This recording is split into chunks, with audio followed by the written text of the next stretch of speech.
why do we look at calendar events? Because they can give us high probability trading opportunities.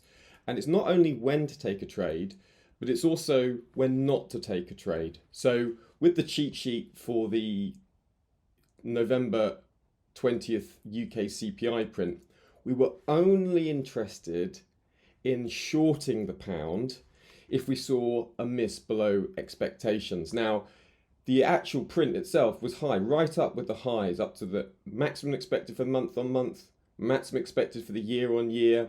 We can see the headline services in line with the high expectations. The really closely watched services print up towards the higher end of expectations at 5%. And this sort of broad inflation pressure could have been tempting to go long the pound. But with the pound so sort of heavily bought on this higher than expected, stickier inflation narrative, it was very unlikely that we're going to see prolonged pound strength out of it. So that's why we didn't want to be looking to go long on a hot CPI print. And you can see the reaction in the pound. You know, the initial spike up and then fading almost straight away on the dollar strength of the day. So it just shows you that when we're looking at these calendar events, it's not only what we do trade, but it's also what we're not looking to trade. And finding these high probability events is what the cheat sheet does. It just focuses on the key events that have that highest probability of moving the markets, and then staying away from some events that might look tempting, but actually could end up moving in the opposite direction. So without further ado, let's take a look what we've got coming up for this week.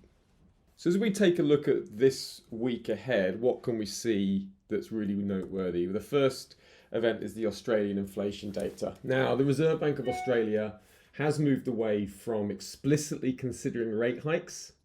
And although the decision on November the 5th repeated the statement that the RBA is not ruling anything in or out, i.e.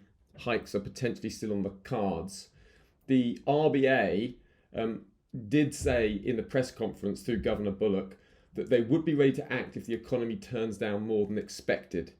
And the RBA lowered its forecast for GDP, household consumption and inflation, and in doing so are increasing the likelihood of further cuts to come. So we're data dependent for the RBA, and if the Australian inflation data surprises to the downside, that could significantly open up a bit of Aussie weakness as interest rate hikes get priced out. So that's worth looking at on Wednesday. We've got the US PCE. Now, the PCE print is considered the Federal Reserve's preferred measure of inflation. And this is because it excludes food and energy prices, particularly that core PCE print, which can be volatile. And it does provide a clearer view of underlying inflation trends. And the Fed uses this measure to assess whether inflation is on target with its long-term goal of around 2% annually.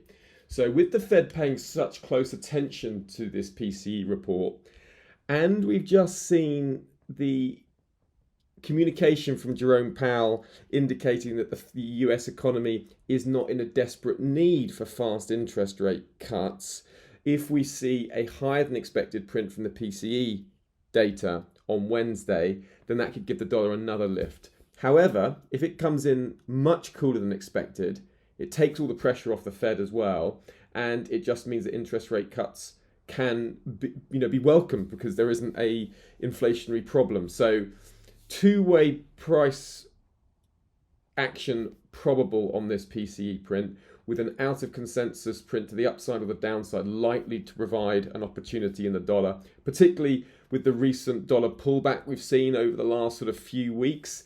If PCE surprises the downside, it would allow a little bit of dollar downside to return. Obviously, the president-elect Trump trade is dollar positive, worries about tariffs, so you might find dollar buyers on any dips, but broadly speaking, there should be a two-way opportunity, at least intraday, for this PCE print on Wednesday. Finally, the Canadian GDP print on Friday. Now, the outlook for the CAD remains bearish. The Bank of Canada recognised that the first quarter growth was weaker than expected. And Macklem stated on September the 4th that he wants to see economic growth pick up. And after the BOC's October the 23rd meeting, they've made their intentions clear. They see the inflation battle being won. Disinflation is here. However, this week, inflation signaled hotter than expected inflation. That's on November the 20th. The headline printed at 2% versus 1.9% expected. And the closely watched TRIM reading was 2.6% versus 2.4% expected. That makes the Bank of Canada less likely to have to cut rates by 50 basis points on December the 11th. So expect any signs of growth wobbling to potentially send the CAD lower. What's more difficult now is the fact that inflation is a little bit firmer.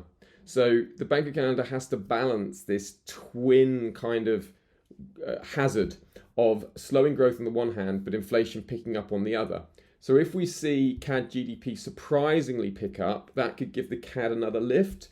But also if we see a big miss in the Canadian GDP, that will put the focus back on the Bank of Canada to need to cut interest rates to support the Canadian economy. So again, there could be two-way price action on this print. I'll look at the sentiment nearer the time, by the time we get to Friday on the cheat sheet, and we'll pick a way through. At the moment, I see two-way action possible for the GDP print, but that will depend on how markets sort of react over this next coming week. Either way, we'll have it updated on the cheat sheet for Friday. So they're the main events for this week, a sort of medium week, some important data points, otherwise not a massively busy week, but still some good events for us to take note of.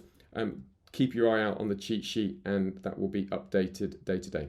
Hope you have a very good trading week.